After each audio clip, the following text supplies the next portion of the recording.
அது மாத்திரமல்ல, நான் வரும்படியான சூழ்நிலைகள் எதிர்மறையாக இருந்தது. எனக்கு நார்வேஜிய நண்பர் ஒரு இருக்கிறார். அவர் சொன்னார், உனக்கு சூழ்நிலைகள் இப்படி இருக்கும்போது நீ இங்கே வருவதற்கு நான் உனக்கு டிக்கெட் தர வேண்டிய அவசியம் நான் தருகிறேன் என்றார். அவர் தான் கொடுத்தார். அப்படியாக கர்த்தர் ஆசீர்வதித்து நான் வெட்கப்பட்டு போகாதபடிக்கு, அது குறிப்பாக இந்த நாளிலே நான் சொன்ன விதமாக சமாதானத்தோடும் சந்தோஷத்தோடும் இருக்கத்தக்கதாக கிருபை செய்திருக்கிறார். கர்த்தருக்கு ஸ்தோத்திரம். எனக்கு தெரியாத ஒருவேளை இந்த வாரம் கடைசி வாரம், என்னோட அடுத்த வாரம் நான் போவேன். அங்கே கர்த்தர் சித்தமாக இருந்தால் நார்வேஜியன் சபையில அங்கே வார்த்தைகளை கொடுக்க கர்த்தர் நடத்துவார். அடுத்த 17, 18, 19, 24 நாட்கள் அங்கே நான் இருக்கிறேன். அதற்கு அடுத்த வாரம் 24ஆம் தேதி நான் புறப்பட்டு சென்று வருவேன். நான் யோசித்துக் கொண்டிருக்கிறேன், கர்த்தர் சித்தமானால் சில வாரங்கள் இருந்து எனக்கு இங்கே இருப்பது சந்தோஷம். சம்மர் டைம் வேறு சில நல்ல காரியம் இருக்கிறவங்க இருக்கலாம் என்று விரும்புகிறேன். ஜெபிங்கள், கர்த்தருடைய சித்தம் நிறைவேறுவதாக. சரி, வசனத்திற்குள்ளாக நாம் போகிறோம். மிகவும் முக்கியமான வசனங்கள், எப்பொழுதுமே முக்கியமான வசனங்கள் தான். ஆனால் இந்த நாளிலே மிகவும் குறிப்பாக நான் சொல்ல போகிற காரியங்களை நன்றாக கவனித்து அந்த ஒழுங்குகளை நாம் பின்பற்றி அதற்கேற்ற விதமாய் நடப்போம் என்றால் இந்த சபை நிச்சயமாக மென்மேலும் ஆசீர்வதிக்கப்படும், வளர்ந்து பெருகும், இந்த தேசம் சந்திக்கப்படும், நம் மூலமாக அநேக தேசங்கள் சந்திக்கப்படும். ஆமென். ஹல்லேலூயா. இங்க விஐபி சீட் எல்லாம் கொஞ்சம் காலியா இருக்கு, எனக்கு வருத்தமா இருக்குது. தயவு செஞ்சு இந்த கடைசி சீட்ல இருக்கிற 4 ரோல இருக்கிறவங்க கொஞ்சம் இங்க வந்துருங்க. நான் ஒருமித்து வசனத்தை கேட்போம், ஒருமித்து வசனத்தை தியானிப்போம். ஆமென். வாங்க வாங்க ப்ளீஸ். தயவு செஞ்சு ஒளிஞ்சு கொண்டு கண்ணு மாத்திரம் அப்படி வெளியே நீட்டுறவங்க கொஞ்சம் முன்னால வந்தீங்கன்னா முகத்தையும் பார்த்து நல்ல தாராளமாக ஏராளமாக வசனத்தை நாம் தியானிக்க முடியும். ஆமென். ஆமென். கொஞ்சம் வாங்க ப்ளீஸ். தயவு செஞ்சு கொஞ்சம் முன்னாலே வாங்க. சரி, நாம் இப்ப ஆரம்பிக்க போகிறோம். என்னுடைய வார்த்தையை ஒரு நிமிடம் நாம் தலைகளை சாய்த்து நாம் ஜெபத்தோடு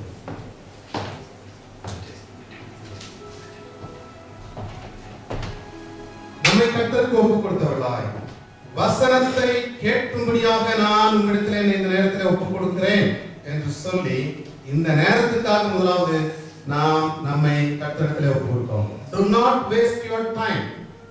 இங்கே உட்கார்ந்து கொண்டு நேரத்தை வீணடிக்காதபடிக்கு நாம் கர்த்தருக்கு பயந்து நேரத்தை பிரயோஜனப்படுத்திக் கொள்ளத்தக்கதாக ஒப்புக் கொடுப்போம்.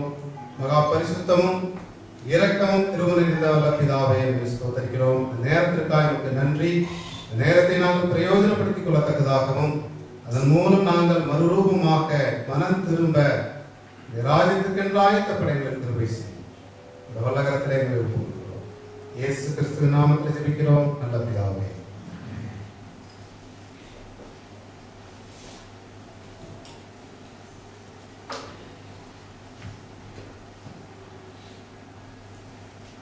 நாம் விசேஷித்த விதமான ஒரு காரியத்தை தியானிக்க போகிறது இல்லை. விசேஷித்த செய்தி ஒன்றும் இல்லை, நார்மல் செய்தி தான். ஆனால் அதை கேட்டு நாம் அதன்படி செய்யும் போது விசேஷித்த ஆசீர்வாதங்கள் நிச்சயமாய் நம்மையும் இந்த சபையும் வந்து அடையும். ஆகவே நான் வசனங்களை முழு மனதோடு பாரத்தோடு பரிசுத்த சிந்தையோடு நாம் கேட்போமாக. எடுத்துக்கொள்வோம். நாளிலே நான் சொல்ல போகிற காரியத்தின் அடிப்படை இதுதான். சபைக்கு வருவதன் நோக்கம், சபையிலே நாம் என்ன செய்ய போகிறோம், என்ன செய்து கொண்டிருக்கிறோம், திரும்பி போகும்போது நாம் எப்படி போகிறோம், இதன் மூலமாக வரக்கூடிய ஆசீர்வாதங்கள் என்கிற காரியத்திற்குள்ளாக நாம் போவோம். வாசிக்கலாம். பிரசங்கி 5:1. சில வசனங்களை மேலோட்டமாக சென்ற நாளிலே, சென்ற வெள்ளிக்கிழமையிலே நாம் பார்த்தோம். மேலோட்டமாக இந்த நாளில் குறிப்பாக அநேக காரியங்களை சொல்லுவேன். வாசிக்கலாம் வசனங்களை. பிரசங்கி 5:1. நீ தேவாலயத்துக்கு போகும்போது உன் நடையை காத்துக்கொள். மூடர் பலியிடுவது போல பலியிடுவதை பார்க்கிலும் செவி கொடுக்க சேர்வதே நலம். தாங்கள் செய்கிறது தீமை என்று அறியாதிருக்கிறார்கள். நீ தேவாலயத்துக்கு போகும்போது, கடைசி வார்த்தை, தாங்கள் செய்கிறது தீமை என்று. தீமை செய்யறாங்க, ஆனால் தீமை செய்கிறோம் என்று அறியாதிருக்கிறார்கள். இன்றைக்கும் அதை போல ஆட்கள் இங்கே உட்கார்ந்து கொண்டிருக்கிறார்கள். எது தீமை? தேவாலயத்துக்கு போகும் போதும் போகிறதினாலும் நான் தீமை செய்கிறேன். அப்படித்தானே வசனம் சொல்லுது. மாத்தி சொல்றேன், தேவாலயத்துக்கு நான் போயிருக்கிறபடினால் அங்கே தீமை செய்கிறேன் என்றால் என்ன அர்த்தம்? தேவாலயத்துக்கு நல்ல நோக்கத்தோடு தான் வருவோம், ஆனா சிலரோட நோக்கம் மோசம், சிலருடைய எதிர்பார்ப்புகள் மோசம், சிலருடைய காரியங்கள் மோசம். நேரத்தை சொன்னேன், வெளிக்கிறாங்க. சிலர் சபைக்கு வரும்போது எதுக்கு வர்றாங்க? கிளப்புக்கு போறாங்க. தீய நோக்கம் பாவமா? தீமை செய்கிறார்கள் என்று சொல்லப்படுகிறது. இங்கே தீய நோக்கத்தோடு வருகிறதுனால் தீமை செய்கிறார்கள், பாவம் செய்கிறார்கள்.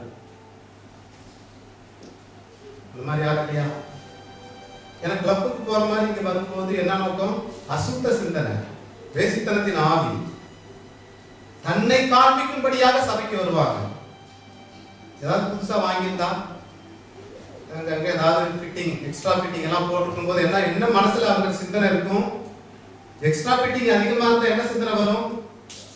இதை யாராவது பார்க்கணும், என்ன அப்ரிஷியேட் பண்ணணும், எங்க வாங்கினீங்கன்னு கேட்கணும். சிந்தனை அதிலே ஓடும், வசனம் கேட்க மாட்டாங்க. அப்படித்தானா? இது நடக்குதா? ஒன்றுமில்லாமல் சாதாரணமாக நான் தேவனை தொழுது கொள்ள போகிறேன், ஆவியோடும் உண்மையோடும் அவர் சொல்லுகிற வார்த்தையை நான் கேட்பேன் என்கிற சிந்தனை மாத்திரம் இருக்கும்போது there won't be any distraction in the mind. இந்த மனது அலைக்கழிக்கப்படாது. அந்த எக்ஸ்ட்ரா ஃபிட்டிங்கும் இதுவும் அதுவும் வேற நோக்கங்களும் இருக்கும்போது மனது அலைக்கழிக்கப்படும். இங்க வந்து அடுத்தது என்ன செய்யறது? இன்னைக்கு என்ன விளையாட வேண்டும், என்ன சாப்பாடு கிடைக்கும் என்று சொல்லி சிந்தனைகளை சிதறடித்துக் கொண்டிருக்கும் போது இங்க வந்து இப்ப உட்கார்ந்து கொண்டிருக்கிறதே வேஸ்ட். உட்கார்ந்து கொண்டிருக்கிறதே வேஸ்ட் ஆஃப் டைம். அதுவும் கர்த்தர் சொல்கிறார் தீமை என்று. தீய நோக்கம் பாவமா? தீய நோக்கத்தோடு சபைக்கு வருகிறதுனாலே பாவம் செய்கிறார்கள். ஆமென்.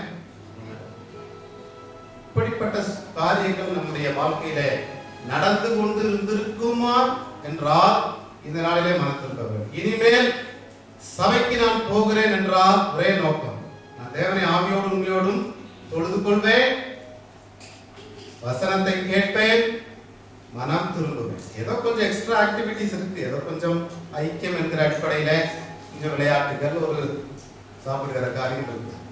ஆனால் அது நமக்கு பிரதான நோக்கம் அல்ல. ஜீவ அப்பமாகி இதை நாம் பிடித்துக் கொண்டவர்களாய், இதில் வருகிற ஜீவனை பெற்றுக் கொண்டவர்களாய், இந்த வாரம் முழுவதற்கும் அது எனக்கு ஆகாரமாய் இருக்கத்தக்கதாய், வாழ்க்கை முழுவதற்கும் ஆகாரமாய் இருக்கத்தக்கதாய், என்னை விசுவாசிக்கிறவருடைய உள்ளத்திலிருந்து ஜீவ தண்ணீர் உள்ள நதிகள் புறப்பட்டு ஓடி அநேகரை ஜீவனுக்கு உட்படுத்தும். அதற்கேற்ற விதமா நாம் ஜீவனுடையவர்களாக இருக்க வேண்டும். பாருங்க, நான் சொன்ன என்னுடைய நண்பர் ஃபேமிலி ப்ராப்ளம், அவருக்கும் சில மனதளவிலே சில காரியங்கள், வசனத்திலே இன்டர்நெட் மூலமாகவே வசனத்தை போட்டு ஆறுதல் சொல்லி ஆலோசனைகள் சொல்லி அவர் அந்த ஆவிக்குரிய வகையிலே உயர்ந்தபடியினால் என்னை அப்ரிஷியேட் என்ன, சரி நீ எனக்கு ஆசீர்வாதமா இருந்தார், நான் இங்க வருவதற்கு உனக்கு தேவைகளை நான் பார்த்துக் கொள்கிறேன், இங்க வரக்கூட போக்குவரத்து டிக்கெட்டு கூட கொடுக்குறேன்னு சொன்னார், பஸ் டிக்கெட். நான் சொன்னேன் எல்லாத்தையுமே நாம் ஒரு மனிதத்தை எதிர்பார்க்க கூடாது. அந்த அளவுக்கு நாம் ஆசீர்வாதமா இருக்கும் போது நமக்கு வேண்டிய ஆசீர்வாதங்களும் துன்மார்க்குடைய ஆஸ்திகளும் நமக்கு வந்து தானாக சேரும். நாம் ஆவிக்குரிய ஆசீர்வாதங்களை நீரூற்றுக்களாக அனுப்பி கொண்டே இருக்கும் போது துன்மார்க்கனாய் இருக்கிறவன் மனம் திரும்புகிறான். அவன் துன்மார்க்கனாய் இருக்கும் போது ஆயிரங்களையும் கோடிகளையும் சேர்த்து வைத்திருப்பான். இப்பொழுது அவனுடைய மனது திறந்து விடுகிறது. அந்த ஆசீர்வாதம் யாருக்கு வரும்? தேவனுடைய ராஜ்யம் கட்டப்பட தேவனுடைய பிள்ளைகளுக்கு வரும். இதுதான் கர்த்தர் வைத்திருக்கிற ஒரு நீதி. ஆகவே தேவாலயத்துக்கு வரும்போது உன் நோக்கத்தை காத்துக்கொள். நடையின் போது நோக்கம், எதிர்பார்ப்பு என்கிற காரியம். மூடர் பலியிடுகிறது போல செவி கொடுக்க சேர்வதே நலம். ஏன் மூடன் அங்க சொல்றார்? ஏன் மூடன் சொல்றார்? குதிப்பாங்க, ஆடுவாங்க, பாடுவாங்க. வசனம் கேட்கிற நேரத்துல இல்லனா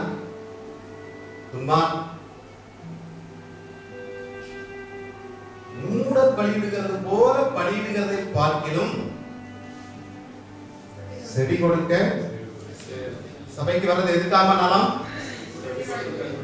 செவி கொடுக்க சேர்வதே நலம். சேர்வதும் நலம் சொல்லல, சேர்வதே அது ஒன்றுதான் நலம். பிறகு கர்த்தரை நாம் புகழ்ந்து பாடணும், பாடல. நான் வீட்டுல இருந்தே பாடலாமே, வரும்போது டிரைவிங் பண்ணலாம் பாடலாமே. இங்க வந்தா பாடணும்னு சட்டம் போட்டுக்கிறாரு கர்த்தர். தேவாலயத்துக்கு வந்துதான் தேவனுக்கு சட்டம் இருக்காது. இதுதான் முறை. வீட்டுல இருக்கும் போதும், வேலை செய்யும் போதும், உட்கார்ந்து இருக்கும் போதும், படுத்திருக்கும் போதும் கர்த்தாவே நீ நல்லவன் சொன்னாலும் கேட்க மாட்டாரா? கால் மேல கால் போட்டு கூட கர்த்தாவே நல்லவன் சொல்லலாம், கேட்க மாட்டாரா? கேட்பார். நம்ம ஒழுங்குக்காக மனதை ஒருமுகப்படுத்தும்படியாக நாம் சில பாடல்களை துதித்து பாடுகிறோம். ஆனால் வசனத்தை கேட்காமல் திரும்பி போகிறவன் படுமுட்டா என்று அங்கே சொல்லப்படும். மூடன், புத்தியினன், அறிவில்லாதவன். ஆகவே இனிமேல் நாம் சபைக்கு வருகிறதின் நோக்கம் தெளிவுள்ளவர்களாய் வர வேண்டும். அந்த பிரைமரி பர்பஸ் ஆகிய வசனம் கேட்கிற காரியத்தை விட்டுவிட்டு மற்ற சகல காரியங்களிலும் ஈடுபடுவது நமக்கு ஆசீர்வாதமாய் இராது. ஒருவேளை நீங்க நல்லா கிளீன் பண்ணலாம், உங்களுக்கு பொறுப்பு இருந்தா கிச்சன் வேலைகளை செய்யலாம், டாய்லெட் கழுவலாம். டாய்லெட் கழுவுறதுனால பரலோகம் போக முடியாது. ரெகுலரா ரொம்ப சுத்தமா நல்லா பண்றாங்க, பாஸ்டர் இருந்து அப்ரிசியேஷன் வரும், பரலோகம் போக முடியாது. பரலோகம் போறதுக்கு ஒரே வழி இந்த ஜீவனுள்ள வார்த்தைகளை நாம் கேட்டு அதன்படி நடக்கிறதே. அந்த எக்ஸ்ட்ரா வேலை செய்கிறதுக்கு பாருங்க, நல்ல ஒரு காரியத்தை சொல்றேன். நாம் பரலோகம் போக வேண்டும் என்றால் நான் பரிசுத்தமாக இருக்க வேண்டும். அவன் பரலோகம் போகணும். நான் செய்கிற வேலைகளுக்கும் இதுக்கும் அதுக்கும் மற்றதுக்கும் தியாகத்துக்கும் என்ன கிடைக்கும்? பரலோகம் உள்ள போகிறதுக்கே தகுதி இல்லாதவனுக்கு கிரீடம் கிடைக்குமா? கிடைக்குமா? கிடைக்காது. நாம் செய்த சகல செய்கைகளுக்கும் கிரீடம் கிடைக்கும். எவ்வளவு அதிகமாக தியாகம் செய்தோமோ அந்த அளவுக்கு பெரிய கிரீடம் கிடைக்கும். தேவனுடைய ராஜ்யமாகிய 1000 வருஷத்திலே பதவிகளும் காரியங்களும் மேன்மைகளும் கிடைக்கும். ஆனால் முதலாவது நான் அதுக்குள்ள போவேனா? அதுக்கு தகுதியை உடையவனாக இருக்கிறேனா? மறுரூபம் ஆகிறேனா? பரிசுத்தத்தின் மேல் பரிசுத்தம் அடைகிறேனா? வெள்ளிக்கிழமையில பார்த்தோம், இதுவல்ல என்னோட வாழ்க்கை, இதுவல்ல. புரிஞ்சுதா? இதுவல்ல, this is not our life. இந்த 20 வருஷம் 30 வருஷம் 50 வருஷம் 70 வருஷம் வாழ்க்கை அல்ல. It's a model life, it's a sample life. என்ன லைஃப்? இது ஒரு மாதிரி வாழ்க்கை.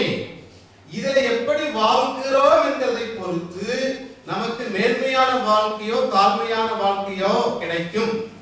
இது என்ன வாழ்க்கை? அப்படியானால் இப்ப இன்டர்வியூ போறீங்க, வேலை கிடைக்குது, சரி ஒரு வாரம் நீ செய்யற, நான் அப்சர்வ் பண்ணுவேன், கவனிப்பேன்.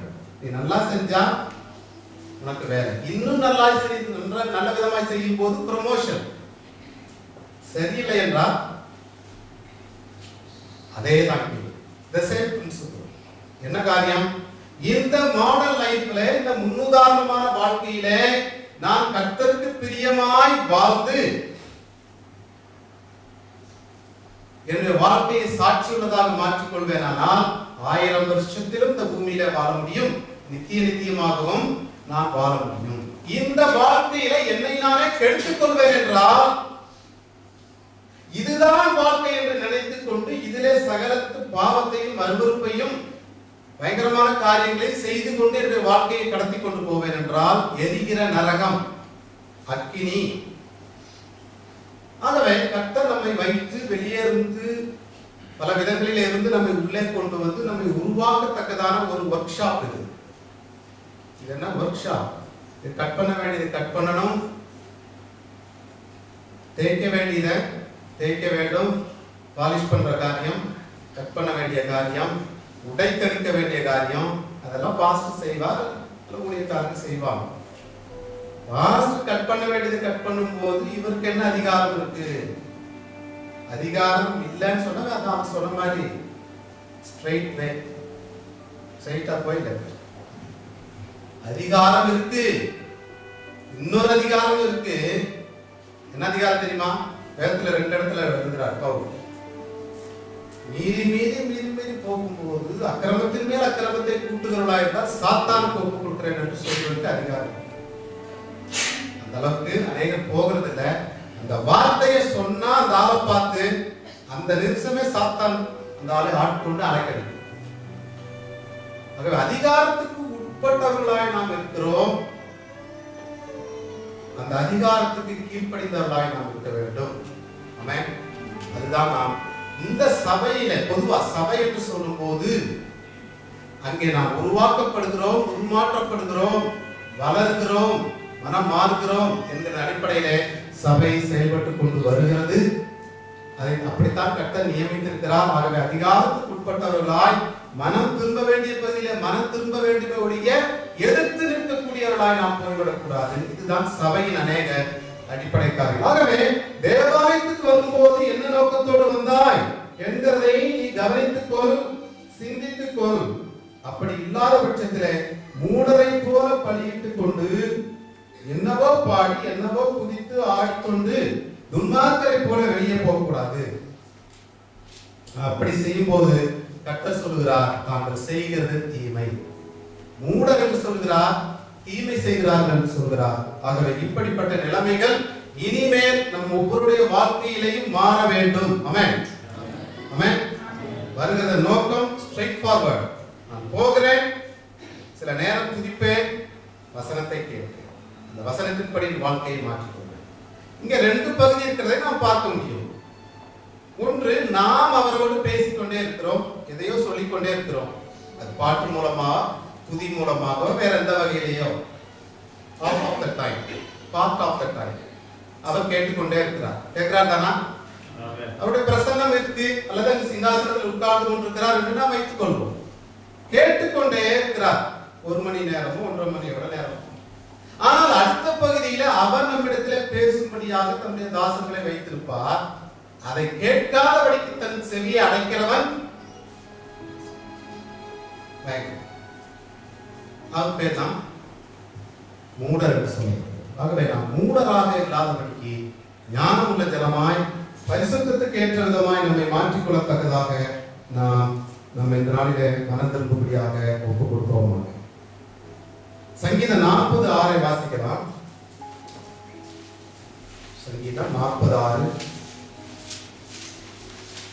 பலியையும் காணிக்கையை நீ விரும்பாமல் செவிகளை திறந்தி.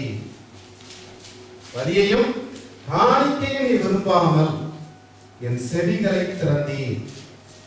சர்வாங்க தகனபலிகளின் பாவ நிவாரண பலிகளை நீ கேட்கவில்லை என்று அங்கே சொல்லப்பட்டாலும் அது கர்த்தர் நிச்சயமாக அதை செலுத்தும் போது நல்மனசாட்சியோடு செலுத்தும் போது ஏற்றுக்கொள்வார். சிலர் ஏன் எப்படி செலுத்துகிறார்கள்? ஏன் செலுத்துகிறார்கள்? அவர் செலுத்தினபடிதான் நான் செலுத்துகிறேன். சிலர் ஏன் காணிக்கை போட வர்றாங்க? நோக்கம் என்ன? பார்த்துட்டே இருப்பாரு, இருந்தாலும் நீ காணிக்கை போடுறது என்ன பிரச்சனையோ அப்படின்னு நினைச்சிருவாரு காணிக்கை. சிலர் ஏன் துதிக்கிறாங்க? துதிக்கிறாங்க, பாஸ்ட் வந்து அடிச்சிருவாருன்னு துதிக்கிறாங்க. துதி துதி துதி துதி, அது பிரயோஜனம் இல்லை. ஆகவே இங்கே கர்த்தர் சொல்கிறார், பலியையும் காணிக்கையையும் நீ விரும்பாமல் செவிகளை திறந்தீர். பலி காணிக்கை நல்லதுதான், ஏற்றுக்கொள்கிறவர் தான். ஆனா இன்னொரு வசனம் சொல்லுகிறது, துன்மார்க்கருடைய பலி எப்படிப்பட்டதா? துன்மார்க்கருடைய பலி நீதிமொழிகள் 21:27 வாசிக்கலாம். பலி செலுத்துறது நல்லது. ஆனா துன்மார்க்கனாய் இருந்து கொண்டு பலி செலுத்தும் போது என்னவாகும்? 21:27 நீதிமொழிகள். துன்மார்க்கருடைய பலி அருவருப்பானது. துன்மார்க்கருடைய பலி அருவருப்பானது. அதை துர்சிந்தையோடு செலுத்தினாலோ எத்தனை அதிகமாய் அருவருக்கப்படும். பாத்தீங்களா? 2 காரியம் பாருங்க. துன்மார்க்கருடைய பலி, சிலருக்கு கேள்வி போகும், நல்ல துன்மார்க்கரா, பாடுகிறோமே செய்கிறோமே வேதத்தை படிக்கிறோமே, ஜெபத்துக்கெல்லாம் அடிக்கடி கலந்து கொள்கிறோமே, பாடுகிறதுனால பரலோகம் போக முடியாது. அடிக்கடி வந்து ஜெபம் பண்ணுகிற அந்த காரணத்தினாலே பரலோகம் போக முடியாது. வேதத்தை ரெகுலரா வாசிக்கிறதுனால பரலோகம் போயிட முடியாது. செவி கொடுக்கும் போதுதான் நாம் பரலோகம். வேதத்தில் வசனத்துக்கு ஏற்ற விதமாய் வாழ்க்கை இருக்கும் என்றால் தான் பரலோகம். இன்றைக்கு வருவாரோ, நாளைக்கு வருவாரோ, எப்பொழுது வருவாரோ, இந்த நாளிலே இந்த உலகத்தின் இந்த வாழ்க்கை முடியும் என்றால் அந்தி கிறிஸ்து வரும்போது 7 வருஷம் என்று பார்த்தோம். பிறகு கர்த்தரே இந்த பூமியை ஆட்சி செய்வார். இந்த 7 வருஷத்துக்குள்ளேயே நாம் அடித்து போய் கெட்டு போய்விடக்கூடாது என்கிற விதத்தில் கர்த்தர் நமக்கு ஆலோசனைகளை கொடுத்து கொண்டு வருகிறார். ஆகவே துன்மார்க்கரை போல நாம் இராதபடிக்கு, நாம் துன்மார்க்கர் தானா? அதான் கேள்வி. யார் துன்மார்க்கன்? துன்மார்க்கருடைய பலி அருவருப்பு அதையும் துச்சிந்தையோடு செலுத்தினால் எவ்வளவாய் அருவருக்கப்படும். இதுல என்ன ரகசியம், என்ன காரியம்? முதலாவது நாம் துன்மார்க்கரா இல்லையா? பரிசுத்த சிந்தையோடு இருக்கிறோமா இல்லையா? துச்சிந்தையோடு செலுத்துகிறது தெரியுமா?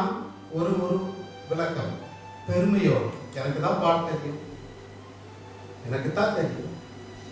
துச்சிந்தை, துச்சிந்தையோடு தேவனுடைய நாமத்தை நாம் மையப்படுத்துகிறோம் என்று சொல்லி பாடும்போது எவ்வளவாய் அருவருக்கப்படும். அவருக்கு அருவருப்பார்.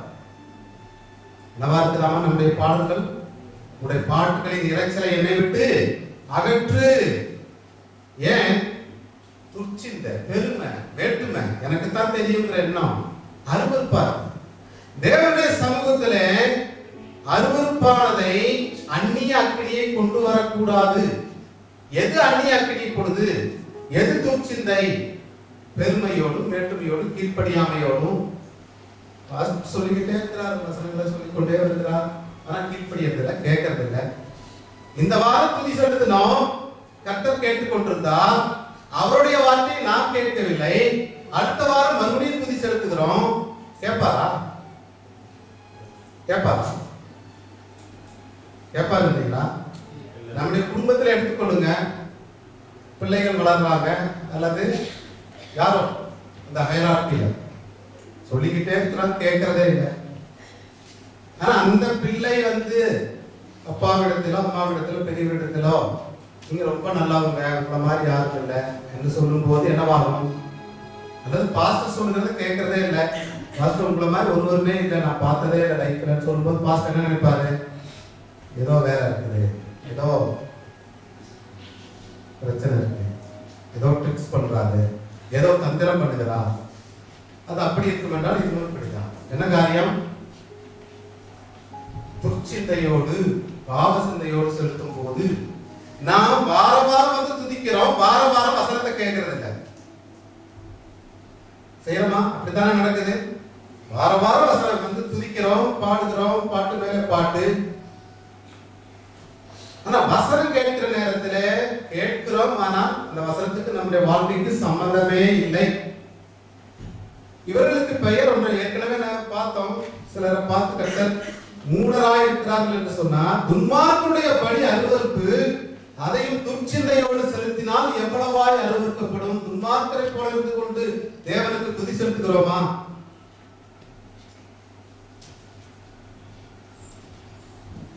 என்று நாம் ஆராய்ச்சி பண்ணி பார்க்க வேண்டியதா இருக்கிறோம். சரி, இங்க ஒரு காரியத்தை, யார் துன்மார்க்கர்? வாசிக்கலாம். சங்கீதம் 1ஆம் அதிகாரம். துன்மார்க்கருடைய ஆலோசனை நடவாமலும் பாவியருடைய வழியில் நில்லாமலும் பரியாசக்காரர் உட்காரும் இடத்தில் உட்காராமலும். உட்காராதே, செய்யாதே, நடவாதே, நில்லாதே, பார்க்காதே. இவ்வளவு சங்கீதம். எத்தனை சங்கீதம்? 150. 150 சங்கீதம். ஆனா முதல் வார்த்தை என்ன நமக்கு சொல்லப்படுகிறது? துன்மார்க்கருடைய ஆலோசனையில், பாவிகளுடைய வழியில், பரியாசக்காரர் உட்காரும் இடத்தில். 50ஆம் சங்கீதத்தில் ஒரு காரியத்தை பார்க்கிறோம். அதை வாசித்து விடலாம். ஒன்றிணைந்து 50ஆம் சங்கீதம் 16வது வசனம். தேவன் துன்மார்க்கரை நோக்கி நீ என் பிரமாணங்களை எடுத்துரைக்க உனக்கு என் உடன்படிக்கையை உன் வாயினால் சொல்லவும் உனக்கு என்ன நியாயம் உண்டு. அடுத்த வசனம். சிற்றியை நீ பகைத்து என் வார்த்தைகளை உனக்கு பின்னாக எறிந்து போடுகிறாய். இங்க என்ன பார்த்தோம்? துன்மார்க்கனுடைய ஆலோசனை. இரண்டாவது வசனம். கர்த்தருடைய வேதத்தில் பிரியமாயிருந்து இரவும் பகலும் அவருடைய வேதத்தில் தியானமாய் இருக்கிற மனுஷன், இரவும் பகலும் வேதத்தில் தியானமாய் இருக்கிற மனுஷன். நாலாவது வசனம். துன்மார்க்கரோ அப்படி இராமல். துன்மார்க்கரோ எப்படி இராமல்? வேதத்தை தியானிக்கிறவங்க எத்தனை பேரு? சும்மா கை தூக்க கூடாது. கேட்பேன், என்ன தியானிச்சு அடிக்கடி, அதாவது ரெகுலரா 100% இல்ல, அடிக்கடி வேதத்தை தியானிக்கிறதுங்கிறது ஜெபம் இல்லை. நான் ஒரு சபையில போயிருக்கேன், தியானிக்கிறதுனால கை விட்டேன். என்ன தியானிச்சு? கர்த்தாவே அவரை சந்தியும், அவரை ஆசீர்வதியும். அதெல்லாம் ஜெபத்துக்கும் தியானத்துக்கும் வித்தியாசம், பெரிய வித்தியாசம். தியானம் முதல்ல என்ன தெரிஞ்சுதான் பாத்துங்க. தெரிஞ்சு தியானிக்கிறேன்னு சொன்னீங்கன்னா கொஞ்சம் தியானிக்கிறேன். அதாவது இதுக்கு வேறு பெயர் துன்மார்க்கர் லிஸ்ட்ல நான் இல்லைங்கிறவங்க கை தூக்கு. துன்மார்க்கர் லிஸ்ட்ல நான் இல்லை என்கிறவங்க மார்க்க கை தூக்கு. ராஷ்டிர பார்த்தேன் இவ்வளவு துன்மார்க்கிற சபையை 2 பேர் தான் கை தூக்குறாங்க. நான் அதுல அந்த லிஸ்ட்ல நான் இல்லை அப்படின்னு 2 பேர் தான் கை தூக்குறாங்க. நான் சொல்லல துன்மார்க்கன். பாத்தீங்களா, நான் சொன்னா துன்மார்க்கரோ என்ன பண்ண மாட்டாங்களாமா? துன்மார்க்கர் என்ன பண்ண மாட்டாங்க? தியானிக்க மாட்டாங்க. துன்மார்க்கர் என்ன செய்ய மாட்டாங்க? முதல் வசனத்துல அதை போடுங்க. டிவியில கண்டதெல்லாம் பார்க்காதெல்லாம் பார்த்துக்கிட்டே இருக்கும். துன்மார்க்கருடைய ஆலோசனை அதுல இருந்து கிடைச்சிக்கிட்டே இருக்கு. அதையே பார்த்து அதன்படியே நடக்கத்தக்கதாக, அதன்படி தங்களுடைய சாயலை மாற்றிக்கொள்ளத்தக்கதாக துன்மார்க்கன். அப்ப துன்மார்க்கரோடு சேர்கிறவனுக்கு பெயர் துன்மார்க்கன். சேராதன்னு சொல்ல சேருமா? ஏன்னா இவனு துன்மார்க்கன், உள்ள இருக்கிற துன்மார்க்கன்.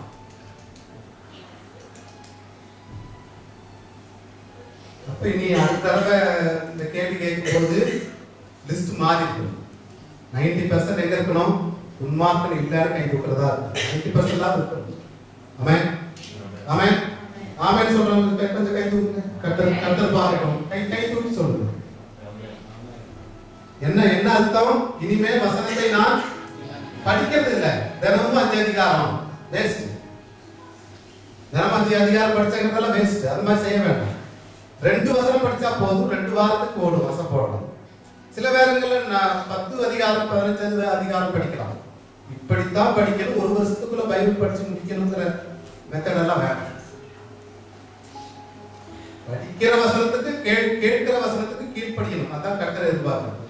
ஆகவே 2 வசனத்தை படிச்சாலும், சங்கீதம் 1ஆம் அதிகாரத்துல 4 வசனத்தை படிச்சாலும் போதும். அதையே தியானிச்சு துன்மார்க்கனுடைய ஆலோசனை நடக்கிறேனா, நான் அப்படி செய்கிறேனா, இப்படி தவறா செய்கிறேனா என்று சொல்லி நம்மை நாமே ஆராய்ந்து பார்த்து மன திரும்புகிற காரியம் தான் தியானம்.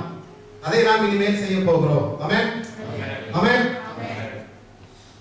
இன்னொரு வசனத்தை 50ஆம் சங்கீதத்துல நாம் பார்த்தபடி, துன்மார்க்கரை போல நாம் இராதபடிக்கு துன்மார்க்கர் என்ன செய்யறாங்களாமா? 50ஆம் சங்கீதத்துல, நீ என் வசனத்தை உனக்கு பின்னாக எரிந்து போடுகிறாய். சரி, முதல் அதிகாரத்துல பார்த்தோம் தியானிக்கிறது இல்ல துன்மார்க்கர். இங்க இன்னொரு வித்தியாசமான ஒரு கூட்டம். அந்த கேட்டுக்கு போகும்போது குப்பை தொட்டி மாதிரி என்ன இருக்கும்? என்ன பண்ணுவாங்க? வசனம் கேட்ட வசனத்தை பின்னாக எரிந்து போடுகிறார். இந்த கேட்டுக்கு வெளியே போனோட சரி, வசனம் எங்க போயிடும்? நீங்க கடை அடுத்த வாரம் வரும்போது பாக்குறேன் இருந்தாலும் யோசிக்கலாம். பேர் என்னவா? இந்த மாதிரி ஆளுங்களுக்கு பேர் என்னவா?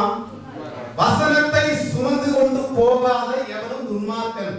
ஏனென்றால் அவன் வெளியே போற பின்னாலே துன்மார்க்கனை போலவே நடப்பான். பாருங்க, பிரசங்கம் முடிஞ்சு அந்த பக்கம் அப்படி கொஞ்சம் அப்படியே ஒரு விசிட் பண்ணி பாருங்க. சந்தக்கட மாதிரி சத்தம், கூட்டம் கூட்டமா என்னதான் பேசுவாங்களோ, என்னதான் அங்க பண்ணா தெரியல. ஆனா ஒரே சந்தக்கட மாதிரி சத்தம். மார்க்கெட் பிளேஸ் ரொம்ப மனசங்கடமான ஒரு. இப்படி சொன்னா சொன்னாரு இந்த வசனம் இப்படி இருக்காது. ஒரு 5 நிமிஷம் 10 நிமிஷம் ஏதோ கொஞ்சம் அந்த காரியங்களை கிடைக்கும் போது நம்முடைய மனதிலே அது இருக்கும். கேட்ட உடனே போய் உலக காரியங்களை ஒரு வசனத்துல கட்ட சொல்லுகிறார். வசனத்தை கேட்கிறார்கள், கேட்ட உடனே போய் உலக கவலையும் உலக காரியங்களிலும் ஈடுபடுகிறபடினா அந்த வசனம் அவர்களுக்குள்ளே நிலை நிற்கிறது இல்லை, கெட்டு போகிறார்கள். ஆகவே இங்கிருந்து புறப்பட்டு போகும்போது நாம் வசனத்தை சுமந்து கொண்டு போகிற புத்தியுள்ள ஜனமாய் இருக்க வேண்டும். ஆமென், ஆமென். ஏதாவது 2 வசனம், ஏதாவது 4 காரியங்களை மனதில் வைத்து இப்படி சொன்னாரே, இப்படி சொல்லிக் கொடுத்தாரே, இதன்படி நாம் நடக்க வேண்டும், மனம் திரும்ப வேண்டுமே என்று சொல்லி நாம் மனம் திரும்பா இருக்க வேண்டும். துன்மார்க்கரை நோக்கி என் சிற்சையை நீ பகைத்து, சிற்சை என்ன? சொல்லப்படுகிற கட்டளைகள், காரியங்கள், மனம் திரும்புவதற்குண்டான காரியங்களை நீ பகைக்கிறாய். துன்மார்க்கன் அதெல்லாம் அப்படி சொன்னாரு, அதெல்லாம் அப்படி சொல்ல, அவர் எப்படி அதை சொல்லலாம்? அந்த அதிகாரம் நமக்கு இல்லை. ஆமென். சபைக்குள்ள சொன்னதுதான் வசனத்தின் அடிப்படையில் இருக்கா? சொன்னதுதான் கீழ்ப்படியனா? கூடுமானால் இங்கே இருக்கலாம். இல்லை என்றால் நாம் உலகத்தை இன்பமாக அனுபவித்து உலகத்துக்குள்ளே நாம் போகிறோம். நீ திருடனை காணும்போது ஒருமித்து போகிறாய், விபச்சாரரோடு உனக்கு பங்கு உண்டு. திருடனை காணும்போது புரிஞ்சத ஞாபகம் இருக்க? திருடன் என்னன்னு யாருக்கு ஞாபகம் இருக்கு? அன்னைக்கு சொன்னேன். யாருக்கு ஞாபகம்? வெள்ளிக்கிழமை சொன்ன பாருங்க. திருடனை காணும்போது சரி மறுபடியும் சொல்லி நேரத்தை திருடுகிற காரியம். இங்க திருடனா நாமெல்லாம் மகா பரிசுத்தவான்கள், அதனால வெளியில் இருந்த கண்ணாடியோட திருடுறவனுக்கு நமக்கு சம்மந்தம் இருக்காது. அந்த திருடனை இங்க சொல்லல. நேரத்தை திருடுகிறவன், சமாதானத்தை திருடுகிறவன், பரிசுத்தத்தை திருடுகிறவன், பணத்தை திருடுகிறவன், இன்னும் என்னென்ன இருக்கும்? இது திருடுதா? நேரத்தை திருடுதா? பரிசுத்தத்தை திருடுதா? பணத்தை திருடுதா? அந்த அடுத்த வசனம் என்ன சொல்கிறது? துன்மார்க்கரோடு உனக்கு பங்கு உண்டு, விபச்சாரரோடு பங்கு உண்டு, வேசி மார்க்கத்தாரோடு பங்கு உண்டு. இருக்கு எல்லாருக்கும். அதுக்காக சொன்னேன், இந்த ஒரு பிளாக் ஒயர் ஒன்று உள்ள வர வீட்டுக்குள்ள, அதை என்ன பண்ணணும்?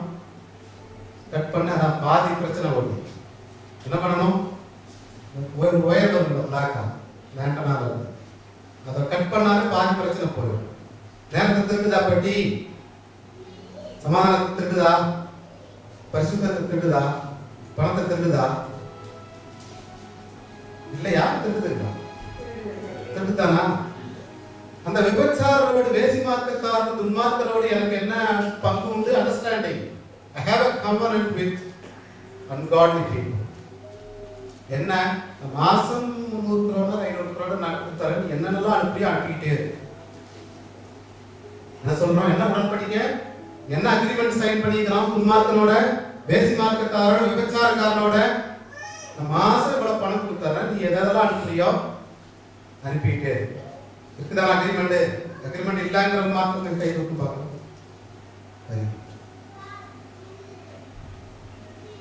கனெக்ஷன் இல்ல, கனெக்ஷன் இல்லன்னு சொல்ல வரீங்க. அதுல இன்னும் கொஞ்சம் எக்ஸ்டெண்டடா பார்க்கணும் இந்த இன்டர்நெட் காரியங்களை. அது தவிர்க்க முடியாது, பல வகையில தேவைப்படுகிறதா இருக்கிறது. ஆனா இந்த usage, how we are utilizing the resources inside the internet. அதே மாதிரி இந்த டப்பா, ஒரு சின்ன டப்பா ஒன்று எல்லா கையிலையும், அதை எப்படி யூஸ் பண்றோங்கிறது.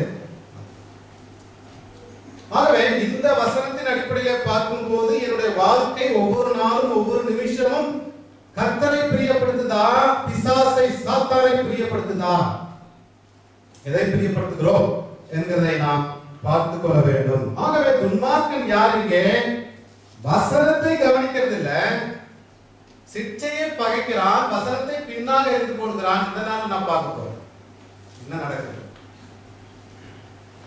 வசனத்தை தியானிக்கிறவர்களா இருக்க வேண்டும். ஒரு 5 நிமிஷம், ஒரு 10 நிமிஷம் அப்படியே ஒரு பக்கம் உட்கார்ந்து, எங்கேயாவது ஒரு பக்கம் போய் உட்கார்ந்து, சொன்னாரே பாஸ்டர் என்ன விதமா சொன்னாரே, போன வாரம் அதை சொன்னாரே, போன வாரம் இந்த வாரம் இதை சொன்னாரே, என்ன காரியம், வாழ்க்கைக்கு அதுக்கு சம்பந்தம் இருக்கா, நான் மனம் திரும்புவேனா, இன்றைக்கு கர்த்தர் வந்தால் அவரோடு கூட போக நான் ஆயத்தமா இருக்கிறேனா என்று சொல்லி நாம் தியானிக்கிறவர்களாய் பாரப்படுகிறவர்களாய் இருக்க வேண்டும். ஏனென்றால் இதுவரை என்னுடைய வாழ்க்கை இது மாடல் லைஃப், சாம்பிள் லைஃப் என்று சொன்னேன். நம்மை நித்தியத்திற்கென்று 1000 வருஷம் நம்மை பார்த்து நம்மை அந்த ஆசீர்வாதத்திலே வளர்க்கும்படியாக கர்த்தர் வைத்திருக்கிறார். 23வது வசனம். ஸ்தோத்திர பலியிடுகிறவன் என்னை மகிமைப்படுத்துகிறான். தன் வழியை செவ்வைப்படுத்துகிறவனுக்கு தேவனுடைய வழியை செவ்வைப்படுத்துகிறவனுக்கே என்னவா? தேவனுடைய ரட்சிப்பை வெளிப்படுத்துவேன் என்று சொல்லுகிறார். ஸ்தோத்திர பலியிடுறது யார் வேணாலும் பலியிடலாம். ஆனா வழியை செவ்வைப்படுத்துகிறவனுக்கு, சீர்படுத்துகிறவனுக்கு, மனம் மாறுகிறவனுக்கே ரட்சிப்பு. பாத்தீங்களா, 2 குரூப் இருக்குங்க. சிலர் வருவாங்க, சும்மா பாடிட்டே இருப்பாங்க, வசனத்தை கேட்கவே மாட்டாங்க. வழியை செவ்வைப்படுத்துகிறவன், சீர்படுத்துகிறவன், மனம் திரும்புகிறவனுக்கே ரட்சிப்பு. ஸ்தோத்திர பலி யார் வேணுமானாலும் இடலாம். குடிகாரன் இருக்கிறான் வழியில, இயேசு நல்லவர் சொன்னா என்ன தப்பா? அவனையே அடிக்க போனோம். நீ எப்படி இயேசு நல்லவர் சொன்னான்? நீ ஏன் குடிகாரன்? அவன் சொன்னா நமக்கு என்ன வந்துச்சு? யார் வேண்டுமானாலும் தேவனை மையப்படுத்தலாம், அது அவங்க விருப்பம். ஆனால் ரட்சிக்கப்படும்படியாக, தேவனுடைய ராஜ்யத்துக்குள்ளே பிரவேசிக்கத்தக்கதாக என்ன செய்ய வேண்டுமா? வழியை வேத வசனத்தின் அடிப்படையிலே செவ்வைப்படுத்த வேண்டும். ஆமென். ஒரு 3 மாசத்தை கணக்கிட்டு பார்க்கும்போது என்னிடத்துல ஒரு பெரிய மாறுதலை நான் காண்கிறேன். என்ன யாராவது சொல்ல முடியுமா? போன வாரத்துக்கு இந்த வாரத்துக்கு கம்பேர் பண்ண வேண்டாம். இந்த வருஷ ஆரம்பத்திலே நான் இப்படி இருந்தேன், இந்த நாளிலே நான் இப்படி மனம் திரும்பி இருக்கிறேன். யாராவது ஒரு சாட்சி, எனக்கு சாட்சி?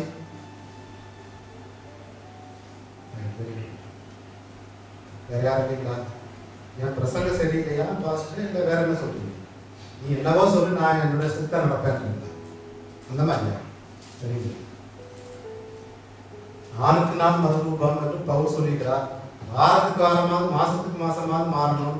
3 மாசத்துக்கு இல்லை மாறலன்னு 5 மாசம் ஆகிடுச்சு. 5 மாசம் ஆகிடுச்சு. இல்லை மாற வேண்டியது இல்லைன்னு சொல்ல வரீங்களா? அதுவும் அது பரவாயில்ல, இதுல ஒன்றும் இல்லை. எதுவும் மாறுவதற்கு எல்லாம் பர்ஃபெக்ட் ஆயிடுச்சுன்னு சொல்ல வரீங்களா? இல்லை நான் ஒரு காலம் அசைக்கப்படுவதில்லை என்று சொன்னேன். அப்படியும் இருக்கு சிலருப்பா. நான் ஒரு காலம் அசைக்கப்படுவதில்லை என்று சொன்னேன். மாறுதலை நாம் கற்றுக்கொண்டே இருக்கிறோம். சில நேரங்களில் அந்த மாறுதல் இன்விசிபிள், சிந்தனைக்கே வராது. ஆனா மாற்றம் கொஞ்சம் அப்படியே இருக்கும். நம்மை அறியாமலே அந்த மாற்றம் இருக்கும். ஆனால் தெளிவுள்ளவர்களாய் நான் மாறி இருக்கிறேன் என்று சொல்லக்கூடிய அளவுக்கு இருக்கும் போது இன்னும் நல்லது. அப்படிப்பட்ட மாறுதல்களை கர்த்தர் நம்முடைய வாழ்க்கையில எதிர்பார்க்கிறார். யார் வேண்டுமானாலும் ஸ்தோத்திர பலியிடலாம். ஆனால் தன்னுடைய வழியை செவ்வைப்படுத்துகிறவனுக்கே ரட்சிப்பு. சரி, இன்னொரு ப்ராசஸ் நான் சொல்லிக் கொடுக்க விரும்புகிறேன். ஒரு மெத்தட், ஒரு அடிப்படை. என்ன காரியம் என்றால், சபைக்கு வரும்போது நாம் என்னவாய் வருகிறோம், என்ன நோக்கத்தோடு வருகிறோம், என்ன கொண்டு வருகிறோம் என்கிறத நான் பார்க்க போறோம். இந்த ஸ்தோத்திர பலியிடுகிறோம், துதி செலுத்துகிறோம், காரியங்களை செய்கிறோம். அதன் மூலமாய் கர்த்தர் மகிமைப்படுகிறார். ஆமென். ஆனா ஒரு காரியம் மிஸ் ஆகும். ஓரளவுக்கு தெரிஞ்சிருக்கோம், ஆனா மிஸ் ஆகும். எப்படி தேவனை முதலாவதாக நாம் மகிமைப்படுத்த வேண்டும்? நல்லா கவனிச்சுங்க. அது எழுதி வச்சிருந்தீங்கன்னா நல்லது. ஏன்னா இதெல்லாம் கொஞ்சம் பின்னி பிணைஞ்சு சுத்தி சுத்தி வரும். எப்படி நான் தேவனை முதலாவதாக மகிமைப்படுத்த வேண்டும்? நான் போன தடவை சொல்லிக்கிறேன், ஞாபகம். 89% would have forgotten that. எப்படி முதலாவது தேவனை யாராவது தெரிஞ்ச சொல்லுங்க. முதலாவது தேவனை எப்படி மகிமைப்படுத்த வேண்டும்? துதி, பாடல், ஆராதனை அது இல்லை. அதுக்கு முதல் ஸ்டெப், முந்தன படி தேவனை மகிமைப்படுத்த. எப்படி?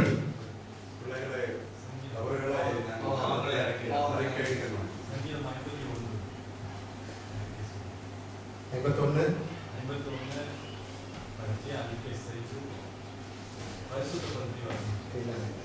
Okay right.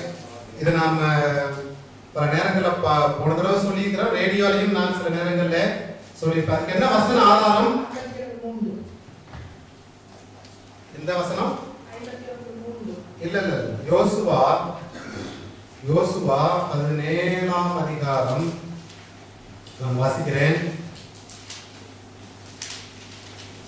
யோசுவாவின் புஸ்தகம் ஏழாம் அதிகாரம் 19ஆம் வசனத்தை வாசிக்கலாம்.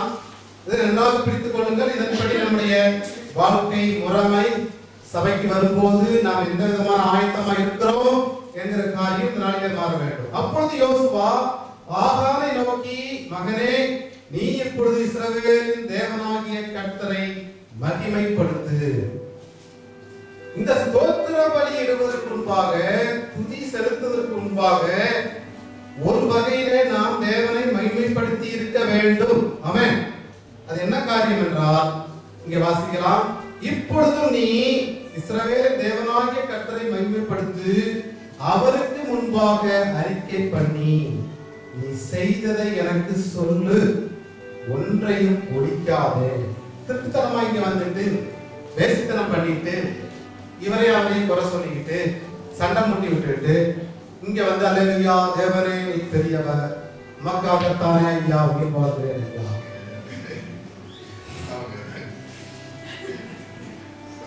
அது பச்சை பச்சையா போய் சொல்றேன், வெக்கமெல்லாம் போய் சொல்றேன். முதல்ல எப்படி மையப்படுத்தணும் தேவனை? முதல்ல எப்படி தேவனை மையப்படுத்தணும்?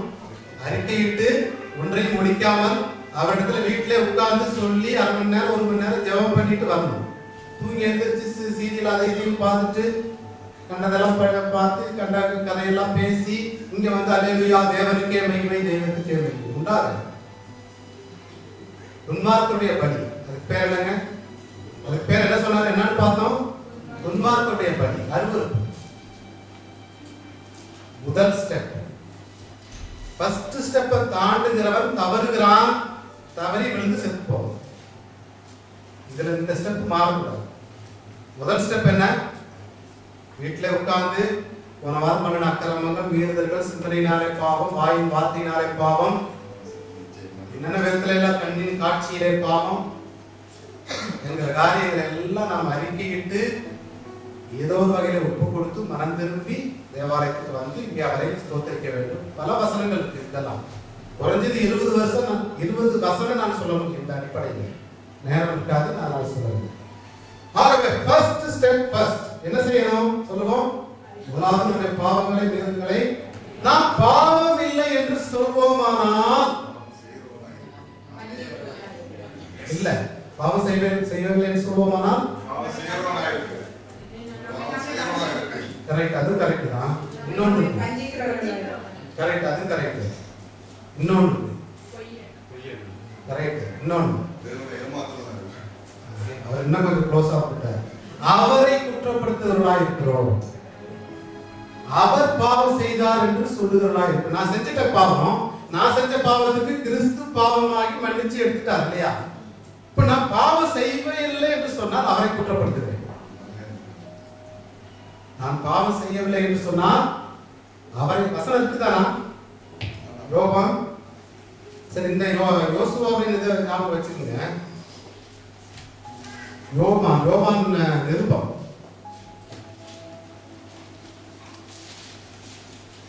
நான், அதாவது 1 யோவான் 1ஆம் அதிகாரம் 10வது வசனம், நான் பாவம் செய்யவில்லை என்போமானால் அவரை பொய்யராக்குகிறவர்களாய் இருப்போம். சபைக்கு வரும்போதே அது பரிசுத்த சிந்தை. சபைக்கு வருது நோக்கமே சரியா இருக்க வேண்டும். சபைக்கு வந்து வசனத்தை கேட்டு வசனத்தை சுமந்து கொண்டு போக வேண்டும். அதற்கு முதல் படி நம்முடைய பாவங்களை, மீறுதல்களை, அக்கிரமங்களை எல்லாம் நாம் அறிக்கையிட்டு அவரோடு ஒப்புரவாக வேண்டும். ஆமென். செய்வோமா? செய்வேன் சொல்றவங்க மாத்திரம் கொஞ்சம் கைது சொல்லு பார்த்தோம். புரிஞ்சுதா சொல்லுங்க, புரியலன்னா நீங்க சொல்ல வேண்டிய அவசியம். கர்த்தர் பாருங்க. இனிமேல் சபைக்கு வரும்போது என்னுடைய நோக்கம் சரியா இருக்கும். இங்க வந்து ஃப்ரெண்டை பார்க்கறதுக்கும் மற்ற காரியங்களுக்காகவும் வேற நோக்கத்தோடு இங்க வரக்கூடாது. இங்க வருவதற்கு ஒரே நோக்கம், தேவனை துதித்து ஆராதிப்பேன், ஆவியோடு உண்மையோடு பரிசுத்த சிந்தையோடு அவர் சொன்ன வசனத்தை கேட்டு அதை நான் சுமந்து கொண்டு போவேன், அதை என்னுடையதாக்கி கொள்வேன் என்கிற ஒரே நோக்கத்தோடு வர வேண்டும். ஆகவே இங்க என்ன பார்க்கிறோம்? அதற்கு முதல் படி நான் பாவம் சென்றவாறு பாவமே செய்யாதவங்க அப்படி ஏதாவது இருக்காங்க. அப்படி வினோதமான பிறகு யாரும் இல்லை. ஏதோ ஒன்று செஞ்சிருப்போம், தவறே இருக்கும். ஆமாம், எல்லாத்துக்கும் இருக்கு. ஆனால் அதை உணர்ந்து அறிக்கையிட்டு கத்தாவே ஏதோ தவறிட்டு ஏதோ மறந்துட்டேன், என்ன பலவீனம் செஞ்சுட்டேன், தயவு செஞ்சு என் மண்ணியை சுத்திகரிக்கிறார், பரிசுத்த ஸ்தலத்துக்கு நான் போகிறேன், என்னை பரிசுத்தப்படுத்தும் தகுதிப்படுத்தும், இனிமேல் நான் கவனமாக இருப்பேன் என்று சொல்லி அறிக்கையிட்டு இங்கே வர வேண்டும். பிறகு நாம் ஒருமனப்பட்டவர்களாய் கர்த்தரை ஆராதிக்கும் போது அவருக்கு மகிமை உண்டாகும். இல்லைன்னா அது அந்நிய அக்னியாகவும் துன்மார்க்குடைய பலியாகவும் மாறிவிடும். ஆகவே தான் இங்கே பார்க்கிறோம், என் மகனே நீ தேவனை மகிமைப்படுத்து, அறிக்கையிடு, ஒன்றையும் ஒழிக்காதே. அவன் என்ன ஒழிச்சு வச்சிருந்தான்? பாபிலோன். என்ன ஒழிச்சு வச்சிருந்தான் இதயத்துல? நாம் என்ன ஒழிச்சு வச்சிருக்கிறோம்? ஆசை, இந்த பொருள் அந்த பொருள். நேற்றைய தினத்துல அது வாங்கினோம். சிஸ்டர் எங்க வாங்குறீங்க? ரொம்ப அட்ராக்டிவா இருக்கு, மினுக்குதே. எந்த கடையில வாங்குறீங்க? துதிகன மகிமையெல்லாம் உமக்கே செலுத்துகிறோம். ஆனா இங்க எங்க வாங்குறீங்க? ரொம்ப அழகா இருக்கு. துதிகன மகிமையெல்லாம் எங்க செலுத்துது? அப்படி நம்முடைய வாழ்க்கையில் அநேக தாறுமாறான குழப்பமான நிலைமைகள் இருக்கிறபடினாலே நாம் மனம் திரும்ப வேண்டும். ஆமென். அது மாத்திரமல்ல, முதல் படி மகிமைப்படுத்தும்படியாக நாம் ஆயத்தப்படுத்திக் கொண்டு வருகிறோம். இன்னொரு காரியம், சபையில வந்து நாம் என்ன செய்ய போகிறோம்? சபையில வந்து தேவனை நாம் மகிமைப்படுத்தும்படியாக கனப்படுத்தும்படியாக என்ன செய்யலாம்? வாசிக்கலாம் ஒரு வசனத்தை. நீதிமொழிகள் 3:9. சபைக்கு வரும்போது துதிகன மகிமையெல்லாம் மக்கே செலுத்துகிறோம் ஐயா. வார்த்தையினாலே சொல்வதல்ல, செயல்பாட்டிலே இருக்க வேண்டும். வாசிக்கலாம். என் மகனே என் போதகத்தை மறவாதே, உன் இருதயம் என் கட்டளைகளை காக்க கடவுது. இல்ல, நீதிமொழிகள் 3:1. உன் பொருளாலும் உன் எல்லா விளைவின் முதற் பலனாலும் கர்த்தரை கனம் பண்ணு. கர்த்தரை எப்படி கனம் பண்ணணுமா? துதிகன மகிமையெல்லாம் மக்கே செலுத்துகிறோம். கர்த்தாவே மக்கே ஸ்தோத்திரம். ஆயுமா மகிமை கனம் ஆயுமா? இங்க எல்லாம் பேங்க்லையும் இங்கேயும் அங்கேயும் இதுலையும் அதிலையும் வேஸ்ட் பண்ணிட்டு துன்மார்க்கரை போல செலவு செய்து கொண்டு பாவிகளை போல ஊசுத்தி கொண்டு வீணாய் காரியங்களை செலவு இந்த பூமியில வாழும்படியாகவே வாழ்க்கை வாழ்கிறார். என்ன வாழ்க்கை? நான் சொல்ல புரிஞ்சுங்களா? இந்த பூமியிலே இந்த நாட்களிலே வாழும்படியாகவே அநேகர் வாழ்ந்து கொண்டிருக்கிறார்கள். அவருக்கு பேர் துன்மார்க்கர். புரிஞ்சுதா? கன்ஃபியூஷன் ஆகா? நான் என்ன சொன்ன முதல்ல, நாம் 1000 வருஷம் வாழும்படியாகவும் நித்திய நித்தியமாய் வாழும்படியாகவும் இப்பொழுது வாழ வேண்டும். தெளிவா இருக்கா? இந்த வாழ்க்கையை இப்படியே கடந்து போய் சென்று போய் நாசமாய் போவதற்காக வாழக்கூடாது. அதான் சொல்லுவாங்க. தெளிவா இருக்குங்களா? அதற்கு நமக்கு உதவியா இருக்கிறதா வேத வார்த்தைகளும் ஊழியக்காரர்கள் கொடுக்கிற ஆலோசனைகள் மாட்டீங்க. என்ன பார்க்கிறோம்? கர்த்தரை கனம் பண்ண வேண்டும். எப்படி? அப்பொழுது உன் களஞ்சியங்கள் பூர்ணமாய் நிரப்பும், நாளைகளின் திராட்சரசம் புரண்டோடும். நாமே செலவு பண்ணி நாமே செஞ்சாலும் புரண்டோடும். ஃப்ரிட்ஜை திறந்தா எல்லாம் கீழே விழுகுது கூட்டம் மூட்டையா. ஏன் நல்லா பூட்டி வச்சிருப்பாங்க. ஆனா அதை கட்ட சொல்லவில்லை. ஏழைகளுக்கும் தரித்திரருக்கும் ஒருத்த வந்து அந்த மாதிரி பூட்டி வச்சிருந்தால்தான் மூட்டையா லோடா களஞ்சியங்கள் அநேக இருந்துச்சு அவனுக்கு. அப்படிப்பட்ட ஆள் ஓடி திடீர்னு வேகமா ஓடி வந்தார். ஒரு நாள் ஏசு போகிறான்னு கேள்விப்பட்டு வேகமா ஓடி வரும். ஐயா, நித்திய ஜீவனை சோதனைக்கு நான் என்ன செய்ய வேண்டும்? ரொம்ப நல்லது, அருமையான கேள்வி. நீ இதை செய்ய அதெல்லாம் சிம்பிளுங்க, அதெல்லாம் முடிஞ்சு போச்சு. ஆனா நீ வச்சிருக்கிற களஞ்சியங்கள் இதை கொஞ்சம் ஓபன் பண்ணி, பேங்க் அக்கௌண்ட் ஓபன் பண்ணி என்ன பண்ணுமாமா? இந்த அக்கௌண்ட் அந்த அக்கௌண்ட், இந்த வீடு அங்க வீடு, அதெல்லாம் என்ன பண்ணுமா? ஓபன் பண்ணி ஏழைக்கும் தரித்திரருக்கும் கொடுத்து பிறகு சிறுவையை சுமந்து கொண்டு வாங்கலாம். நம்ம அவ்வளவு தீவிரமா போக வேண்டியதில்லை. ஏதோ கொஞ்சம் அங்க தூவி ஜனங்களுக்கு ஏழைகளுக்கும் ஊழியத்துக்கும் கொடுத்து தேவனுடைய ராஜ்யத்தை கட்டி, அதனுடைய பலன் என்ன? தேவனுடைய ராஜ்யத்தை கட்டி அதற்குள்ளே பிரவேசிக்கிறவர்களாக நாம் இருக்க வேண்டும். அதுதான் கர்த்தரை கனம் பண்றது. இங்க வந்து ஏதோ போடுவதற்காக போடுவதோ பாஸ்ட் பாத்துருவாருன்னு போடுறதோ சரி. எத்தனை பேரை எடுத்து ஆயத்தமா ஜெபம் பண்ணி கொண்டு வந்தீங்க? இந்த வசனத்தின் அடிப்படையில் முதலே சொல்லியிருக்கிறேன், சபைக்கு வரும்போதே கர்த்தருக்கு என்ன கொடுக்க போகிறோம் என்கிறதை எடுத்து ஒரு ஜெபம் பண்ணி இதை கொடுக்கும்படியாக எனக்கு ஆசீர்வதித்திருக்கிறீர், உங்களுக்கு நன்றி என்று சொல்லி எடுத்து வந்தவங்க மாத்திரம் கொஞ்சம். இப்ப இனிமேல் என்ன செய்யலாம்? கர்த்தரை கனம் பண்ணும்படி இனிமேல் என்ன செய்யலாம்? அநேக காரியங்களை பார்க்கிறோம். இனிமேல் என்ன செய்யலாம்? வீட்டிலேயே முதல் ஸ்டெப் பண்ணுன அக்கறம் மீதுகள் எல்லாம் கொஞ்சம் வெளிப்படுத்தி கர்த்தாவே செய்து விட்டேன் என்று சொல்லி மன்னிப்பு கேட்டு அதை ரெடி பண்ணிட்டு கொஞ்சம் அந்த வாலெட் அதை ஓபன் பண்ணி போனாலும் பார்த்தேன். திடீர்னு இதான் என்னமோ ஒரு யோசனைகளை பார்த்து கூட பச்சை பச்சையா இருக்கு, ஒரே கிரீனா இருக்கு. முழுவதும் கிரீன் தான் என்னோட பார்வையில் பட்டது. முழுவதும் தானவா, முழுவதும் கிரீன். நான் ஏதோ ரெட்டா கொஞ்சம் பிங்க் கலர்ல ஏதாவது ஒரு யோசனை அதான் கனம் பண்றது ரோபஸ்டா நல்ல பித்தளையா அதெல்லாம் விழுகிற டங் டிங் டிங் இது தலைமைகள் பரவாயில்ல, ஒரே பச்சை பச்சையா போடுறாங்க. இனிமேல் என்ன செய்யணும்? கர்த்தரை கனம் பண்ண முடியா? பச்சையை மாத்தி கொஞ்சம் பிங்க் கலர் வேற கலர் கலரா போடுங்க. ஹல்லேலூயா, ஆமென். கர்த்தரை ஆசீர்வதியுங்கள், அவர் உங்களை 1000 மடங்கு ஆசீர்வதிப்பார். ஆமென். அவர் என்ன பண்ணணும்?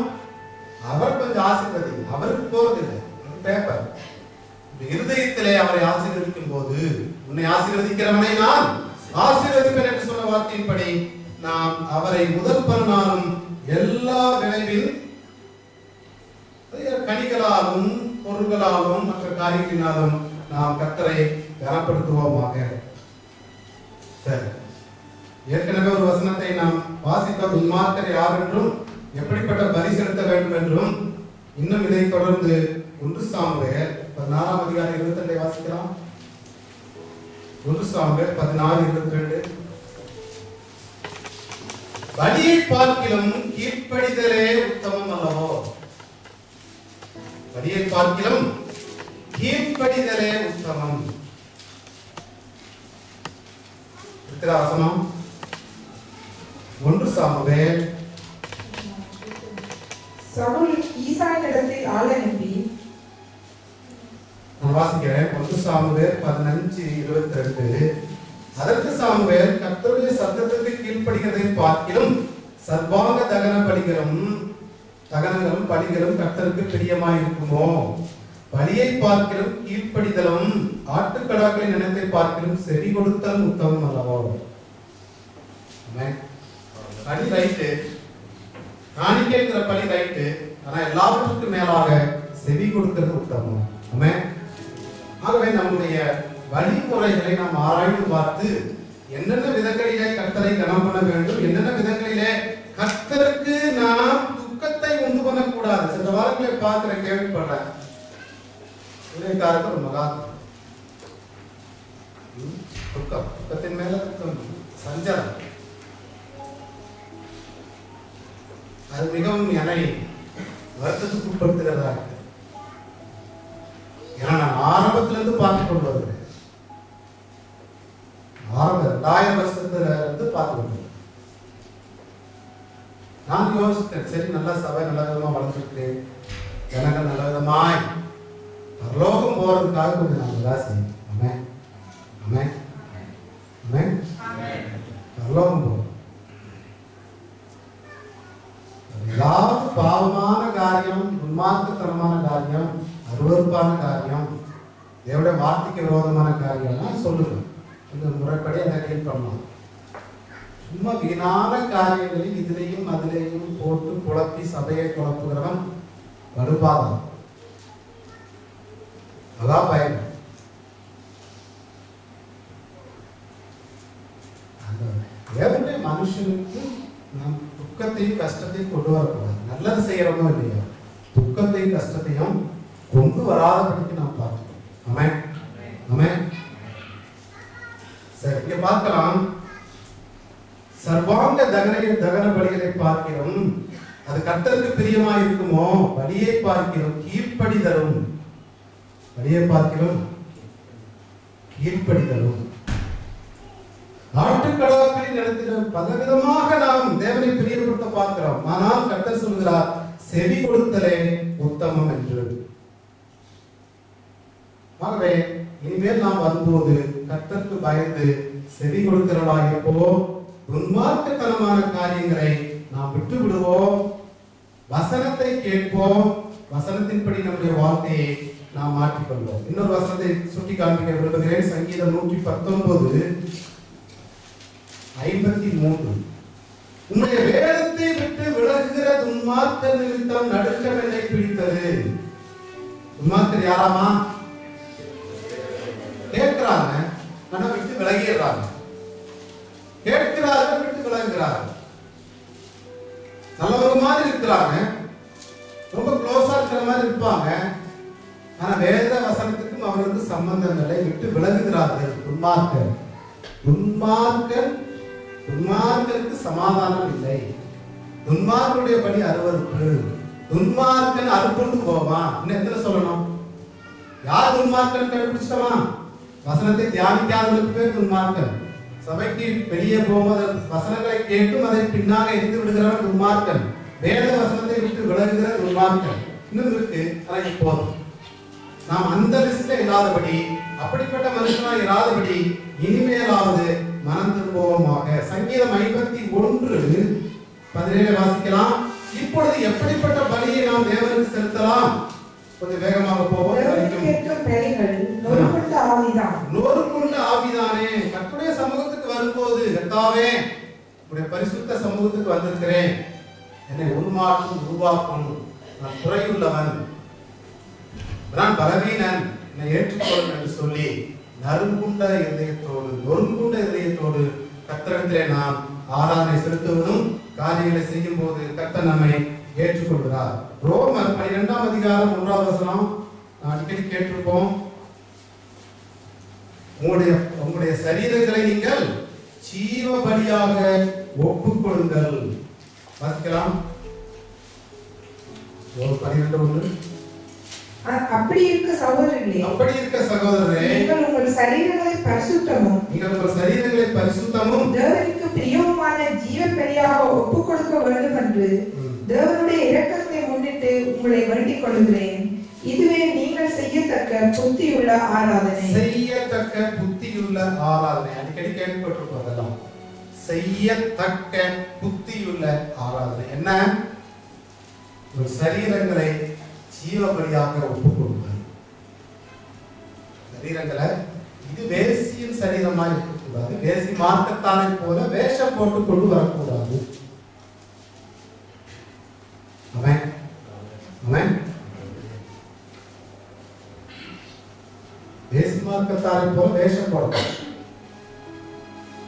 தோற்றம் முதலாவது ஒரு பரிசுத்த தோற்றமா இருக்கணும். சிம்பிள், எளிமையான ஒரு தோற்றமா இருக்கணும். ஒன்றும் மோசம் இல்லை, இது பிரச்சனையாகும். ஏதோ முன்னால் நிற்கணும், கொஞ்சம் ஹைட்டு வெயிட் இல்லை, அதனால கொஞ்சம் இதுவும் பிரச்சனை இல்லை யாருக்கும். ஆனால் வேற அன்னெசரி ஃபிட்டிங்ஸ், அன்னெசரி கலரிங், மை டை பை எங்க அங்கிருந்து கீழே வரைக்கும்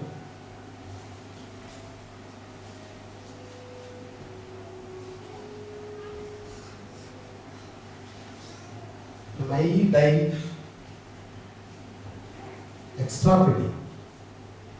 எக்ஸ்ட்ரா ஃபிட்டிங் வந்து கர்த்தருக்கு பிரியமானதா இல்லையா பாருங்க. இது நார்மல் ஃபிட்டிங் நான் நினைக்கிறேன், அதனால தான் போட்டுருக்கேன். எக்ஸ்ட்ரா ஃபிட்டிங் எல்லாம் கொஞ்சம் பார்த்து செக் பண்ணி, இது கர்த்தருக்கு பிரியமா சாத்தானுக்கு பிரியமா? இப்ப நான் சொன்னதெல்லாம் கர்த்தருக்கு தான் பிரியம். எத்தனை பேர் சொல்றீங்க? இல்ல யாராவது கர்த்தர் மகிமைப்படுவார்? இல்ல முதல்ல சொல்றது fittings, high tie heels jeans போட்டு டக் டக் டக் டக், அது கர்த்தருக்கு மகிமை. எத்தனை பேர் சொல்றீங்க? யார் சொல்றது?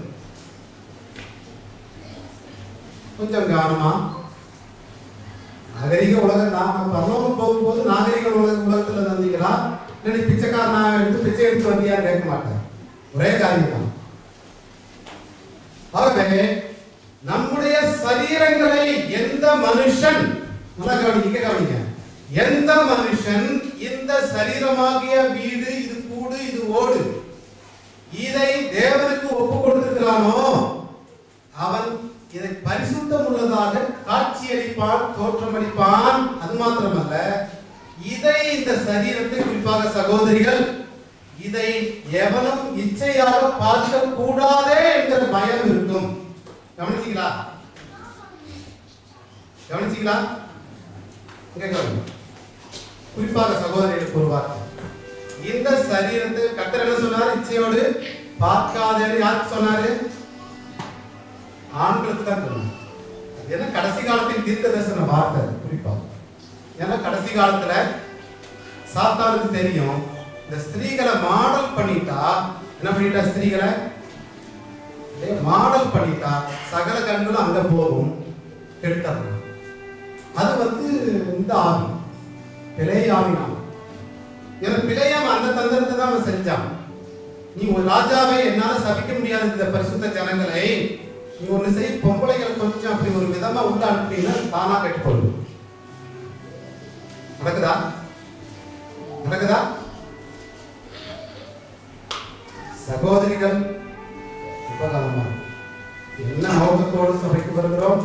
என்னுடைய சரீரத்தை வீதியிலும் சரி, வீட்டிலும் சரி, சபையிலும் சரி, ஒருவனும் இச்சையோடு பார்க்கும்படியா என்னுடைய ஆடை இருக்காது. கை தூக்கி ஆமை சொல்லு பார்க்கலாம். சகோதரிகள் மாத்திரம் சிலனாலும் முடியாது. சரி, யோசிக்க யோசி, ஈஸியா, அதெல்லாம் ஈஸியா விடாதா? சரி, அடுத்த காரியம் போகலாம். சரி, இப்படி இருக்க எபிரேயர் 13ஆம் அதிகாரம் 15-16 தேவனுக்கு ஏற்கும் பலி என்ன? சரீரங்களை ஒப்புக்கொடு, சிந்தையை ஒப்புக்கொடு. வாசிக்கலாம். எபிரேயர் 13ஆம் அதிகாரம் 15-16.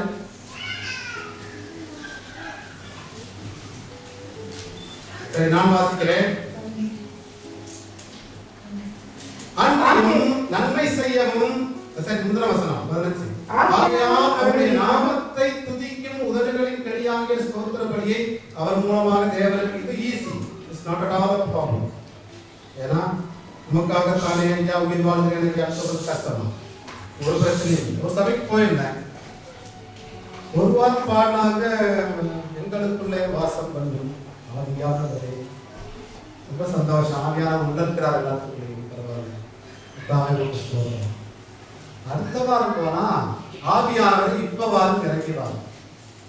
இப்ப வாரம் இருந்தாலும் பாடணும், இப்ப இல்லாம பாடணும். புரிஞ்சுதா? போன வாரம் என்னன்னு பாடினாங்க? எங்களுக்குள்ளே வாசம் பண்ணுகிறவரே ஒரு கிறிஸ்தவர்கள். இந்த வாரம் என்ன பண்ணாங்க? இது இல்லை, இப்பவே வாரம் இறங்கி வாரம். ஃபிளைட்ல வருவாரா, எப்படி வருவாரா எனக்கு தெரியாது. ஆனா இல்லைன்றான். முதல்ல அவன் என்ன சொல்ல வர்றாங்க? நீர் இல்லை, நீர் இப்பொழுது இறங்கி வாரும். சரி, ஆவியானவர்கிட்ட கேட்டார், பார்த்தோம், வரல போடுறது என்னை இறப்பும் இயேசு தெய்வம். போன ஆவியானவர்கிட்ட கேட்டாங்க, இப்ப இயேசுகிட்ட கேட்கிறாங்க. அவர் தரல போடுறது, ஒரு வரவில்லை போடுறது. அதுக்கடுத்த வாரம் போறான், இறப்புங்கப்பா. அது நல்ல வார்த்தை தான், இறப்புங்கப்பான்றது கரெக்டான வார்த்தை. ஆனா the process, the method and the way we do things are self-contradictory. என்ன காரியம்? self-contradictory என்றால் என்ன அர்த்தம்? தனக்கு தானே முரண்பாடு. இதுல இருக்கிற வேற சில காரியங்களை நான் இப்ப சொல்ல விரும்பவில்லை. அது இப்ப நேரம் இல்லை, எனக்கு டைம் ஆச்சு. இன்னொரு 5 நிமிஷம் முடிச்சாங்க. You are in a self-contradictory mood and mode. நாம் சிந்தித்து பார்க்கிறதில்லை, வேத வசனங்களை ஆராய்ந்து பார்க்கிறதில்லை, இங்கேயும் அங்கேயும் ஜோடித்து பார்க்கிறதில்லை. அது சரியா தவறானது நான் சொல்லுவேன். நான் சொல்ல வந்தது ஒரு சபையில நடந்தது அப்படியே சொன்னேன். I'm not justifying or judging. அதை குறித்து குறை சொல்ல நான் வரல, அதெல்லாம் வேற டிஸ்கஷன். போன வாரம் அப்படி பாடினாங்க, இந்த வாரம் அதுக்கு எதிராக கான்ட்ரடிக்டரியா பாடுறாங்க. எல்லாருக்குள்ளும் இருந்தார் என்று பாடும்போது எல்லாருக்குள்ளும் இல்லை என்று பாட முடியுமா? சிலருக்குள்ள இல்லாம. ஆகவே சபையிலே என்ன பாட்டு பாடுகிறோம் என்கிறதை தெளிவாக ஆராய்ச்சி பண்ணி ஒரு குழு வைத்து நாம் அந்த பாட்டுகளை செலக்ட் பண்ணணும். ஏன்னா இங்க சங்கீதத்துல பார்க்கிறோம், மேலோட்டமான ஆலோசனை. சங்கீதத்தில் தாவீது ஒப்புவித்த சங்கீதம். ராகத்தலைவருக்கு என்ன அர்த்தம்? உருவாக்குனார ஒப்புவித்தார். நீ பாரு, ரெடியா இருக்கா, செட்ரேட்டா இருக்கா, கரெக்டா இருக்கா பாரு. பழைய காலங்களிலே ஒரு 50 வருஷத்துக்கு முன்னால இருக்குன்னு நினைக்கிறேன். அதை உருவாக்கினவர் குழுவுக்கு கொடுக்க வேண்டும். அப்படித்தான் அந்த புரோட்டஸ்டன்ட் பாடங்கள் உண்டு. குழுவுக்கு கொடுத்து அவர் அதை வெரிஃபை பண்ணி வேதத்துக்கு ஒத்து பார்த்து ராகம் மற்ற காரியங்கள்லாம் பார்த்து பிறகு சபைக்குள்ள சபைக்குள்ளே எதுவும் திருட்டுத்தனமாக நுழையக்கூடாது.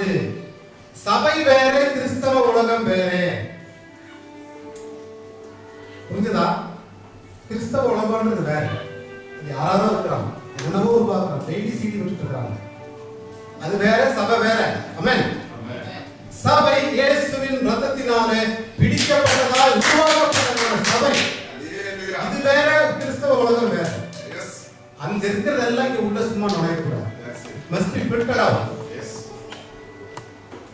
அப்படி செய்யும் போது நாம் பரிசுத்தம் உள்ளவர்களாய் நம்மை காத்துக்கொள்ளணும். இல்லை என்றால் சகலமும் வந்து நம்மை ஆக்கிரமிப்பு. நமக்கு தெரியாது, சாத்தானுடைய தந்திரங்கள் நமக்கு தெரிந்தவைகள் அல்லவே. மாத்தி சொல்றேன் வசனத்தை மாத்தி தானே சொல்றேன். ஆனா நான் சொல்றது கரெக்டா தப்பா? சொல்றது கரெக்டா தப்புன்றீங்க. எத்தனை பேருக்கு சாத்தானுடைய தந்திரங்கள்லாம் தெரியும்? எத்தனை பேர் தந்திரத்துல இருந்து விடுபட்டோம் தெரிஞ்சு? கவனமா. ஓகே, நாம் வேற காரியங்களுக்குள்ள போவோம். ஆகவே கடைசியாக நாம் முடிக்க போறோம். இப்போ லூக்கா 6:47 வாசிக்கலாம். கடைசியாக சில வசனம். ஒவ்வொரு காரியத்திலையும் நாம் கவனமாக இல்லாவிட்டால் ஏதோ ஒரு வகையிலே சாத்தானுடைய தந்திரம், சாத்தானுடைய சதி உள்ளே நுழைந்து சபையை கெடுக்கும். அதுதான் நாம் பாரம்பரிய உலகம் சொல்லிக்கொள்வோம். என்னை ஆண்டவரே ஆண்டவரே என்று நீங்கள் சொல்லியும் நான் சொல்லுகிறபடி நீங்கள் செய்யாமல் போகிறது என்ன? லூக்கா 6:47. என்னிடத்தில் வந்து என் வார்த்தைகளை கேட்டு என்னிடத்தில் வந்து முதலாவது என்ன செய்கிறோம்? என்னிடத்தில் வந்து என் வார்த்தைகளை கேட்டு, அடுத்த காரியம் அவைகளின்படி செய்கிறவன். போதும். என்னிடத்தில் வந்து என் வார்த்தைகளை கேட்டு அதன்படி செய்கிற ஜனமாய் நாம் இருக்க வேண்டும். ஆமென், ஆமென், ஆமென். இனிமேல் நம்முடைய சிந்தை, நோக்கம், பாரம், எதிர்பார்ப்பு, என்ன பார்க்கிறோம், என்ன செய்கிறோம், என்ன செயல்பட்டுக் கொண்டிருக்கிறோம். வாய் வழியா கெட்டது போச்சுன்னா என்னவாகும்? கெட்டது போச்சு உடம்ப கெடுக்கும், பாய்சன் ஆகும். காது வழியா கெட்டது போச்சுன்னா நேரம் மேல போய் மூக்கு வழியா கெட்டது போச்சுன்னா ஜீவன். இதுல போறது மாத்திரம் பிரச்சனை இல்லையா? மகா அருவருப்பான காரியங்கள், அசிங்கமானது, ஆகாது, உட்படாது போய்கிட்டே இருக்கா, போய்கொண்டே இருக்கா. இது போய் இதயத்தை கெடுத்து கடைசியில் சரீரத்தை கெடுக்குதா? இவைகளை நாம் கொஞ்சம் கொஞ்சமாய் இனிமேல் விட்டு மனம் திரும்புவோமாக. ஆமென், ஆமென். இனிமேல் மனம் திரும்பும்படியாய் நாம் ஒப்புக்கொள்வோம். ஆகவே என்னிடத்தில் வந்து என் வார்த்தைகளை கேள். ஏனென்றால் மத்தேயு 13:19 சொல்லப்படுகிறது ஒரு காரியம். வாசிக்கலாம். மத்தேயு 13:19. ஒருவன் ராஜ்யத்தின் வசனத்தை கேட்டு உணராதிருக்கும் போது என்ன நடக்குதாமா? முதல்ல சொன்னார், வசனத்தை கேட்டு மனதிற்குங்கள், உணர்வடையுங்கள். அப்படி உணர்வடையாத பட்சத்தில், உணர்வடையாமலே திரும்பி போகும் போது, நன்றாக கவனிங்க இந்த வசனத்தை. ஒருவரின் வார்த்தைகளை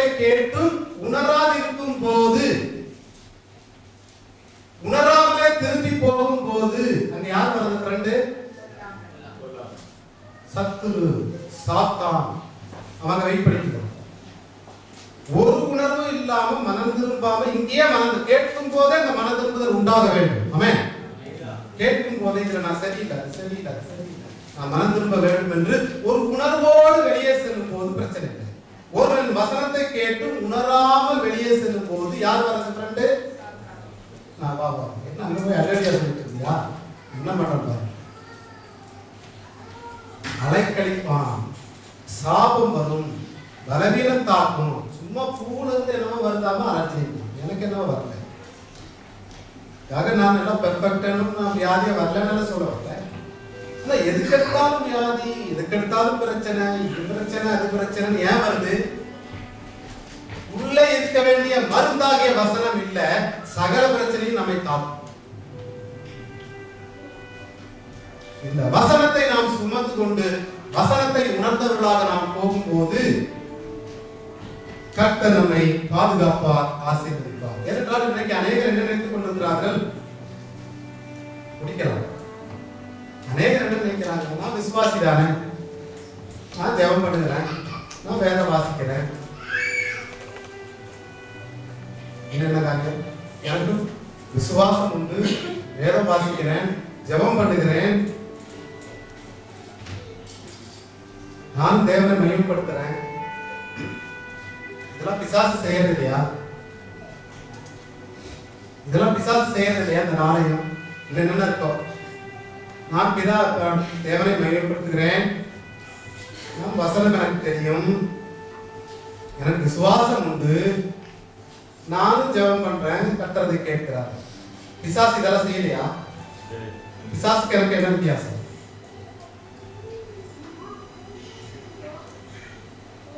பிசாசுக்கு எனக்கும் வித்தியாசம். சரி, இதை கொஞ்சம் விளக்கம் சொல்லி முடிக்கலாம். பிசாசு தேவனை மகிமைப்படுத்தினது எப்படி? இயேசு அங்கே அவரிடத்துல வரும்போது பிசாசு பிடித்தவன் முழங்கால் படியிட்டு இயேசுவே உன்னதமான தேவனுடைய குமாரனே மகிமைப்படுத்திச்சா? யாக்கோபின் புத்தகத்தில் பார்க்கிறோம், பிசாசுகளும் விசுவாசித்து நடுங்குகின்றன. பிசாசு விசுவாசம் இருக்கா? அந்த முந்தன உதாரணத்திலே அவன் முழங்கால் படியிட்டு மகிமைப்படுத்தி என்னை வாதைப்படுத்தாதிரும், அந்த பன்றிகளுக்குள்ளே என்னை அனுப்பும் என்று வேண்டிக் கொண்டான். ஜெபம் பண்ணிச்சா பிசாசு? அந்த ஜெபத்தை கர்த்தர் கேட்டாரா? பிசாசுக்கு வசனம் எல்லாம் தெரியுமா தெரியாத? வேதம் முழுவதும். பிசாசுக்கு எனக்கு என்ன வித்தியாசம்?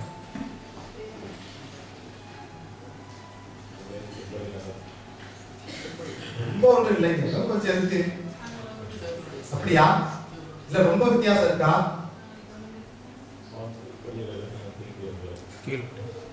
அதான் அவன் ஒண்ணுக்கும் கீழ்ப்படியில, நான் ஒண்ணுக்கும் கீழ்ப்படியில. அப்படியா? 1%, 90%, 80%? எந்த அளவுக்கு பிசாசுக்கும் எனக்கு வித்தியாசம் உண்டு, எந்த அளவுக்கு அவனுக்கும் இந்த குணாதிசைகள் உண்டு, நான் அவனை போல இருந்தா என்ன வித்தியாசம்? எந்த அளவுக்கு நான் வசனத்தை கேட்டு கீழ்ப்படுகிறேன், எந்த அளவுக்கு என்னுடைய வாழ்க்கை மாறப் போகிறது இனிமேல் வரும் நாட்களிலே, வரும் நாள் எவ்வளவு நாள் தெரியாது, எப்பொழுது வருவார் என்று தெரியாது. ஆகவே பரிசுத்தப்படுவோம், ஆயத்தப்படுவோம், வசனத்தை சுமந்து கொண்டு போகிற புத்தியுள்ளவர்களாய், தியானிக்கிற ஞானி உள்ளவர்களாய், நாளுக்கு நாள் தியானம் பண்ணுகிற ஜனமாய் நாம் ஆர்வமாக கர்த்தர் நம்மை ஆசீர்வதிப்பார். அல்லேலூயா. கர்த்தருடைய பரிசுத்த நாமம் மகிமைப்படுவதாக. ஆமென்.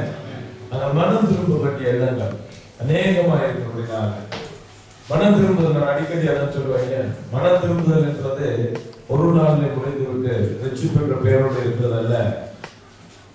நான் தேவனிடத்திலே ஒப்பு கொடுத்த நாளிலிருந்து நியாயத்தீர்ப்பு வரைக்கும் இருக்கிற காலம் மனம் திரும்புதலின் காலம்.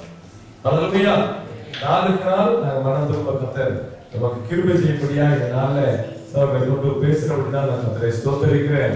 தேவனுடைய வார்த்தையை, தேவனுடைய ஆராதனையை, தேவனுக்கு பிரியமான காரியத்தை நாங்கள் செய்து நமக்கும் விழுந்து போனவருக்கும் உள்ள வித்தியாசத்தோடு கூட நாங்கள் வாழ வேண்டும் என்று கர்த்தர் விரும்புகிறார். ஆமென். அல்லேலூயா. அப்படினால அநேக வார்த்தைகளை கேட்டோம், இப்பதான் கேட்டோம், வார்த்தையை கேட்டு அதை விட்டு விட்டு போகிறவர்கள் போல துன்மார்க்கரை போல அல்லது வார்த்தையை எங்களுக்கு பின்னாலே இருந்து போடுறவர்கள் போல இல்லாம கேட்ட வார்த்தைக்காக நம்ம ஒரு மனம் திரும்புதலோடு கடந்து வரப்போகிறோம். வலுதுலிப்போம் நாங்க தேவனிடத்திலே. வேதம் சொல்கிறது அவனவன் தன்னைத்தானே சோதித்து அறிவானாகில் நாங்கள் அல்ல அவரே நமக்கு காரியங்களை வாய்க்கப்பட்டிருக்கிறது.